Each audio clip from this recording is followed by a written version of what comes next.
Let's begin with a structural overview. Welcome to another lecture. I am Professor Alexei and with me is Priyanka. Today we examine the life and career of Rick Brunson, an American basketball coach and former NBA guard, whose trajectory across multiple leagues forms, as it were, a compact case study in perseverance, labor markets, and the craft of coaching. Hi everyone, I'm Priyanka, and I'm excited, in a very nerdy way, to talk about how someone can be undrafted and still shape an NBA championship team's culture years later. To frame our discussion in lay terms, Rick Brunson is a defense-first, reserve NBA guard who became a respected coach. He played 9 NBA seasons in roles that reward reliability more than glory, then transitioned into coaching at the college level and in several NBA organizations, and importantly, onto the New York Knicks staff that won the 2026 title, with his son Jalen starring in the backcourt.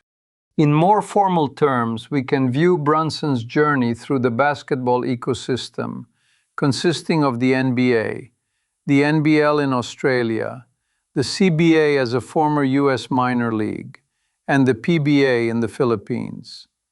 Each league functions as a differentiated labor market with distinct expectations. The NBA is the apex. The NBL provides competitive international roles that showcase leadership. The CBA historically served as a call-up platform. The PBA's import slots demand immediate high-usage production. An assistant coach in this context operates as a systems engineer for player development, scouting, and tactical preparation. Brunson's comparative advantage lay in defensive schematics, guard development, and institutional continuity with head coach Tom Thibodeau. So, moving on. Why does this matter right now? I think the next thing we should talk about is how his presence on the Knicks bench shapes today's guard play, especially with Jalen Brunson there since 2022, and then that run culminating in 2026. Precisely.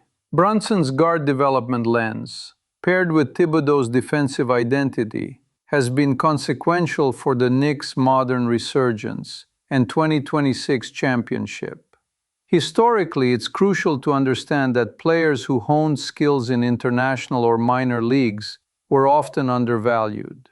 We observe a market correction in recent years via two-way contracts and a more sophisticated appreciation for experience gained abroad. Brunson's career foreshadowed that shift. Maybe the best place to begin is by asking a simple question. Who is Rick Brunson, factually? Could we lay out the basics, chronologically? Let's start with the history. Rick Brunson was born in June 1972 in Syracuse, New York, one of 5 children in a modest 2-bedroom apartment. He often credits that environment with cultivating competitiveness. He became a McDonald's All-American at Salem High School in Massachusetts in 1991, a rare distinction for the state at that time. At Temple University, he evolved into a do-everything guard, graduating with 1,493 career points, 253 steals, and 191 made three-pointers. As a senior, he averaged 16.7 points, 5.9 rebounds, and 4.1 assists, a balanced statistical profile that anticipated his professional identity. And he went undrafted in 1995, right? Correct. He went undrafted in 1995, with critiques centering on inconsistent shooting and top-end speed. He nearly made the Philadelphia 76ers, becoming the last cut in preseason, a decision head coach John Lucas II publicly framed as difficult. That near miss sent him to Australia, where in November 1995 he signed with the Adelaide 36ers of the NBL. In 1996 he was the team MVP. He returned stateside to the CBA in 1996-97 and by 1997-98, he had broken into the NBA with the Portland Trail Blazers. His path remained peripatetic. Early 1998 included more CBA work, then a brief but vivid import stint with Ginebra San Miguel in the Philippines, where expectations for imports are, to use the economist's term, inelastic with respect to patience.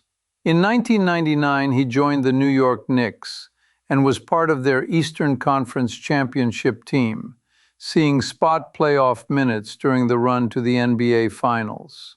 The so-called Club Trillion appearances, 1 minute followed by zeros, are humorous in name but serious in preparation, reflecting the thin margins for deep reserves in high-leverage games. I like that term. It's almost the most minimalist box score possible. After the Knicks phase, where did he go? Boston to start 2000-01, back to the Knicks to finish. Portland again in 2001-02. The Chicago Bulls in 2002-03, then split 2003-04 between Chicago and Toronto. His best NBA season arrived with the 2004-05 Los Angeles Clippers, where he started 39 of 80 games and averaged a career-high 5.5 points per game. The following year, 2005-06, injuries limited him to 4 games with the Seattle Supersonics. He was waived on February 28, 2006, and he finished that 9th NBA season with the Houston Rockets. Across his NBA regular season career, he played 337 games, starting 51, with per-game numbers of 13.5 minutes, 3.2 points, 2.6 assists, 1.3 rebounds, and a .362 three-point percentage. In the playoffs, he logged 16 appearances, mostly very short stints, during the Knicks' late 1990s runs, and a brief stop with Portland in 2002. And coaching. I think the sequence matters because it shows how he built that portfolio over time. Indeed. Post-playing, he apprenticed briefly with the Denver Nuggets in 2007, then served as Director of Basketball Operations at the University of Virginia from 2007 to 2009, followed by an assistant role at Hartford in 2009. He joined Thibodeau's Chicago Bulls staff in 2010, then moved to the Charlotte Bobcats under Mike Dunlap in 2012-13. In 2016, he reunited with Thibodeau in Minnesota. In May 2018, he resigned amid allegations of misconduct toward 2 women. He denied the allegations, and to be precise, there is no adjudicated resolution provided in the record referenced here. He later coached at Camden High School in New Jersey, briefly resigning and then returning just before the 2020-21 season, and remained through 2022. The Knicks hired him as an assistant in June 2022. Jalen Brunson joined the roster a month later on a 4-year, $104 million contract. In 2026, father and son achieved a first in NBA history by reaching the finals together with the same franchise, and they won the championship together. There's also the family context. He met his wife Sandra at Temple. She played volleyball, and they moved a lot during his journeyman years, right? Correct. Cherry Hill, New Jersey served as a base for much of his NBA career, though the family moved 7 times before settling in Lincolnshire, Illinois in 2010. That stability allowed Jalen, born in 1996, to excel at Adlai E. Stevenson High School, winning Illinois Mr. Basketball in 2015, back-to-back Gatorade Player of the Year awards in 2014 and 2015, selection to the 2015 McDonald's All-American Game, and a state championship in 2015. Their daughter Erica was born circa 2000 or 2001. Sources vary on the exact year. So, I guess that kind of sets the stage. Professor, do you have a personal lens here? Yes, the narrative resembles, in chess terms, a knight's path rather than a queen's. L-shaped, indirect, yet purposefully arriving. Many of us in research recognize this. Our careers are often defined less by immediate selection and more by rigorous adaptation to unfamiliar boards. Brunson's trajectory shows how utility, preparation, and institutional trust can create compounding value over time. This brings us to three larger questions. First, how did going undrafted shape Brunson's career? Second, what if the 76ers had retained him in 1995? Third, what might family legacies mean for the NBA's future talent pipelines and cultures? I've been wondering about this first one. Being undrafted often looks like a closed door, but his case suggests it can also redirect someone into better development contexts. What changed for him because of that status? Fundamentally, not being drafted forced Brunson into environments where he could be a primary decision maker rather than a marginal training camp participant. In Adelaide, he gained the ball, the responsibility, and the tape, becoming team MVP in 1996. The CBA then offered consistent competition and proximity to NBA scouts. These contexts sharpened his defensive anticipation, pick-and-roll orchestration, and professional habits. When he re-entered the NBA, he fit a role coaches prize: low-turnover secondary playmaker, spacing threat, and disciplined defender. Put differently, the detour created a portfolio of trust, not simply a set of statistics. I'm curious about international play more generally. How does a season in the NBL or a stint in the PBA change how NBA teams evaluate a guard? In this context, international leagues provide clear signal under pressure. The NBL offers structured schemes, physical play, and high-level imports. Excelling there demonstrates tactical reading and resilience. The PBA compresses expectations. An import must carry usage immediately, revealing leadership under intensity. Historically, we have seen undrafted or overlooked players build back their profiles this way. For instance, John Starks worked through the CBA before emerging with the Knicks. Udonis Haslem played a season in France before anchoring the Miami Heat. Bruce Bowen's path included France and the CBA before becoming a premier perimeter defender in the NBA. These are instructive analogs.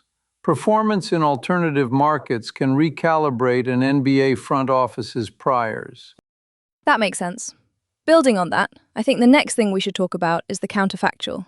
What if the 76ers had kept him in 1995? Theoretically, early roster stability could have accelerated his NBA acclimation, perhaps yielding marginally higher career averages and a steadier early resume. Yet we must balance that with opportunity cost. In Philadelphia, as a back-end rookie guard, he likely would have had limited possessions and minimal usage. Adelaide offered him the offense, the leadership mantle, and confidence. The CBA kept him visible to NBA evaluators. We can infer that the overseas and minor league composite may have produced a more robust, coach-friendly profile than sparse rookie minutes would have. Can we say that early career context has persistent effects? Like, if a player's first year is high usage abroad versus low-minute NBA, does that echo years later? Yes, human capital theory applies. Early roles shape decision-making schemas, confidence, and coach perception. Players who start as high-responsibility guards abroad build an archive of problem-solving under stress, which later translates into trust for situational NBA minutes and, quite naturally, coaching potential. Conversely, players confined to low-minute roles may lack game film that proves leadership under duress. In simpler terms, minutes are a currency. Where you spend them matters as much as how many you spend. On to our next point, family legacies. In 2026, Rick as assistant coach and Jalen as star guard not only reached the finals together with the Knicks, uniquely marking a father-son presence within the same franchise across generations, but they also won the championship. This is a potent cultural signal inside a franchise. Shared terminology at home and at work, similar expectations, and an embedded mentorship channel. What if we thought about it like this? Do family ties risk blurring professional lines, or do they accelerate learning curves? I mean, it makes me wonder how teams measure the net effect on culture. It is worth noting, organizations must reconcile two forces. First, potential efficiency gains from pre-existing trust, shared vocabulary, and immediate buy-in to coaching points. Second, the perception risks, allegations of favoritism, conflict of interest optics, which teams mitigate via clear role definitions and performance transparency. In the Knicks case, the broader institutional framework under Thibodeau and the staff's track record provided scaffolding. Results in 2026 rendered the arrangement, shall we say, empirically persuasive. From a different angle, Camden High School enters the story too. Coaching DeJuan Wagner Jr. and operating within a nationally ranked program suggests Brunson intentionally positioned himself in talent-dense environments. Maybe that's part of a pattern. Agreed. The quick resignation and return episode at Camden just before 2020-21, with the team ranked in the national top 10, illustrates both the volatility of the coaching market and the centripetal pull of promising player development projects. Such environments can rival lower division college programs for exposure and skill building, reinforcing Brunson's reputation as a backcourt developer. I often think we need more data here, like longitudinal studies comparing family-linked coaching player pairs to non-family pairs on outcomes like development speed, role stability, and locker room cohesion metrics. Maybe that's something we can come back to later. Indeed, a fruitful agenda. One could combine anonymized player tracking improvements, lineup continuity indices, and player survey instruments. As for the written record, reporters such as Andy Katz and others have long chronicled the undrafted to impact pipeline. Expanding those data sets to include familial ties would be a logical progression. So, to summarize the essentials, Rick Brunson, born 1972 in Syracuse, starred at Temple, went undrafted in 1995, rebuilt through Australia's NBL and the CBA, and played 9 NBA seasons with 8 franchises. He transcended into coaching across college and NBA benches, rejoined Tom Thibodeau in New York in 2022, and in 2026 helped the Knicks and his son Jalen win a title. That's the arc. And our 3 questions. First, undrafted status became an accelerator for skill consolidation abroad.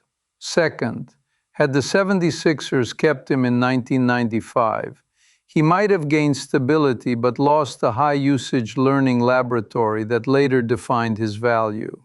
Third, family legacies can create both efficiency and optics challenges. The Knicks' success in 2026 exemplifies the upside when institutional guardrails and performance align. As a related topic, we could explore father-son dynamics in sports more broadly, and how they shape player development and team culture across leagues. Thank you, Professor. In conclusion, Rick Brunson's path shows how nonlinear careers can yield linear impact when properly contextualized. This, then, completes our present analysis. Thank you for listening to another lecture. Until next time.